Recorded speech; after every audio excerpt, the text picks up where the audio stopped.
Bago sa lubong 2026 mamaya, nagpapaalala po ang Bureau of Fire Protection kaugnay sa ligtas sa paggamit ng mga paputok at pailaw para iwas disgrasya. May unang balita si Chino Gaston.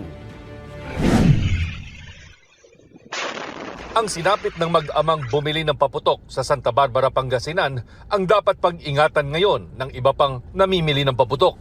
Bit-bit nila ang mga binili habang sakay ng motorsiklo nang bigla itong sumindi at sumabog. Sugatan ang mag-ama kaya isinugod sa ospital. Habang sunog naman ang harapang bahagi ng motorsiklo at napinsala ang mga bintana sa lugar. Hinihinalang nadikit sa tambutsyo ang dala nilang kwitis o sumayad sa semento kaya nakiskis at mag-isang sumindi. Kaya sa Bukawi, Bulacan, kasama sa mga pinag-iingat ng mga otoridad at fireworks retailers ang mga customer nilang nakamotorsiklo. Dahil nakabilad sa init at pwede ding ulanin ang mga biniling pailaw at paputok, dagdag packaging ang ipinapayo sa mga fireworks retailers.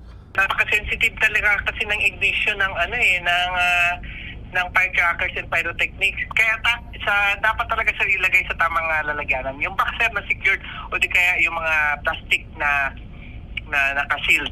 I-make sure na i-secure yung mga fireworks like using tape para i-make sure natin na hindi siya aalog or malalaglag sa daan. Bukod sa packaging, mahalaga ang maayos na pagsasalansan. Kahon-kahon pa naman ang ikinakarga sa mga sasakyan ng ilang mamimili. Lalo-lalo na sir, yung mga tinagtatanong sila kung safe ba sir kung nasa likod ng sasakyan, nasa loob ng sasakyan. Ang inaano po namin sir na wag lang po siyang mababasa. Safe na safe po siya. No smoking, ganon. Safety muna bago para iwas aksidente. Basta maayos lang po yung lagay sa sa sasakyan, maayos yung patas para hindi pakalog-kalog yung basta secure lang, hindi kumakalog yung mga paputok. Bukod sa mayat-mayang pag-iikot at inspeksyon, namigay din ng mga polyetos sa mga mamimili ang ilang miyembro ng PNP. Mga safety tips po natin sa pagsalubong natin sa bagong taon, mga dapat gawin at mga dapat bawal na hindi dapat gawin. Kasama sa mga paalala ng PNP ang huwag nang gumamit ng mga paputok at sa halip kaldero, torotot, sound system o ibang bagay na lang para maglikha ng ingay.